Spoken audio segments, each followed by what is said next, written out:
Welcome to Sauteing Off the Pounds. I'm Chef D. And I'm Dr. K. Today we're back in the pantry and we're looking at a couple of different ingredients. These are kind of the starchier things that we want. You know, you're supposed to have a nice balance between carbohydrates and protein. Well, tell me a little bit about how I should work that into my diet. Typically, it's 55% of your diet should be from carbohydrates. Looking around 20s and 30s with your proteins and a little bit 20s and around there for your fats. So of course it depends on what your goals are, but typically you want about 50-55% of your calories to come from carbohydrates.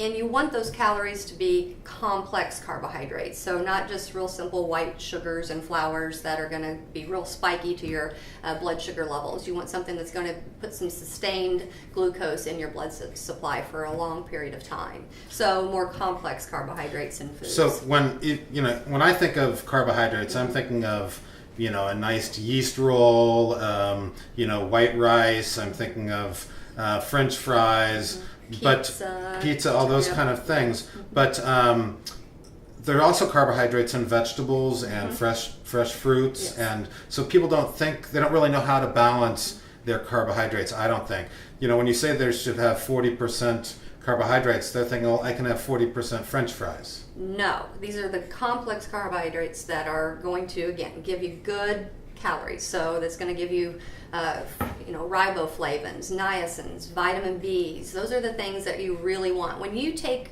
flour and you enrich it or you bleach it out, which we get our white flour from, then you can see where it says enrich. They've actually stripped all that flour out, bleached it out, and then they put, artificial vitamins and nutrients back into it.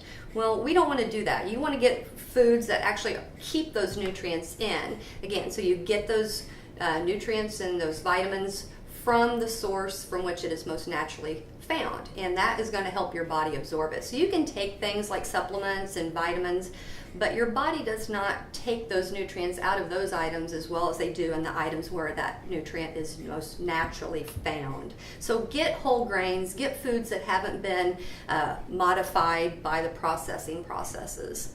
All right, and so today we're going to talk about some of my favorite carbohydrates, and they're rice and pasta. I mean, that you can't live, and be a chef and not have rice and pasta. But you don't have to have traditional white rice and, Italian, semolina pasta, which are both delicious. But you can work those in and have them, once a month or every once in a while. But try some of these different things. And basically, the white rice is rice, again, that has been polished. They've taken off the external germ and all the good, healthy, beneficial fibers, and just left you with that inner endosperm, which is the that has all the carbohydrate and all the sugar in it. So it's the easiest to eat. It's what the kings, the emperors, those things were developed for those people. They weren't developed for everyday people, and now we're all eating like kings, but we're working like everyday people. So we need to go back and have more traditional grains. Now this is a brown rice, and I like this brown rice. It's great for a lot of things, but my favorite brown rice is short grained brown rice, and this is you can see the difference. This is much thinner. These are fatter. When you cook these, it almost has a pop to it. But both these, you can see there's little shades of green. There's different colors in here, darker browns. All of those things are important for nutrition. Color is nutrition. The less color you have, the less nutrition something has in it. This is another thing called rice, but it's called wild rice, and it's not actually a member of the rice family. It's a grass. Grew in the Great Lake region. There's a lot of it from Minnesota. You can get it traditionally harvested by Native Americans, and that supports their economy.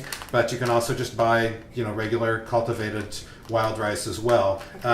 This takes a long time to cook, but it's delicious. It's a great way, even if you're having brown rice or even white rice, add some different grains to it so it doesn't just turn to sugar in your gut right away. It will help slow down the process. So if you wanted to cook these together, you could also cook them together, but if you want each one to be perfect and you're a chef and you're very geeky about it, you cook them all separately and then mix them together. Okay. Got that? So now everyone knows pasta. You have your favorite Italian pastas. We just wanted to show you some different pastas. And again, I like to have that traveling pantry. I like to be able to go in and grab stuff all the time, no matter where I am. So I like to have new things. When I go out to go shopping, I always look for the newest, the different things on the shelves. This is a brand, they're organic. This is a black bean spaghetti, and this is a edamame and mung bean fettuccine. So both of these are going to give you the proteins that beans have in them. They are gluten-free if you're really trying to do that. But they're just a fun thing to play with. This, you think of a lot of Asian noodles, and they're mostly made with white flour. This is a brown rice Asian noodle. Okay. And then we have some whole grain regular Italian pasta. This is a ziti, or I'm sorry, actually a penne that's made with sweet potatoes. So it doesn't have any gluten in it, and it's delicious. I love to use this in pasta salads, a lot of different ways. And then finally we have an Asian pasta traditionally made with buckwheat noodles. This is soba. And so buckwheat is a different grain. Let's see if I can find some around here. I don't see it. Oh, yeah, we'll just go on. So try something different. Don't just go and buy the regular traditional white rice and flour noodles. Cooking and preparing these, what's the difference between cooking this spaghetti with what we typically use? All right, that's a great question. With a lot of these, what you want to do is to use some heavily salted water. And anytime you cook pasta, you want to use a lot of water. And you're going to cook this until it's al dente. Al dente means to the tooth. Mm-hmm. So it just is cooked so the starchiness is away, but it still has a little bit of a toothsome bite to it. Okay. And then what I do, especially with the gluten-frees, is I will shock them in cold water to stop the cooking. Because one of the things that happens a lot of times with gluten-free pastas is they get overcooked and then they get gummy. Mm-hmm. So you want to cook them over high heat, decent amount of salt, shock them when you're done, and then when you want to serve them, just reheat them with a little bit of sauce or a little bit of olive oil and garlic, and you're good to go. With the rices, I love a rice cooker.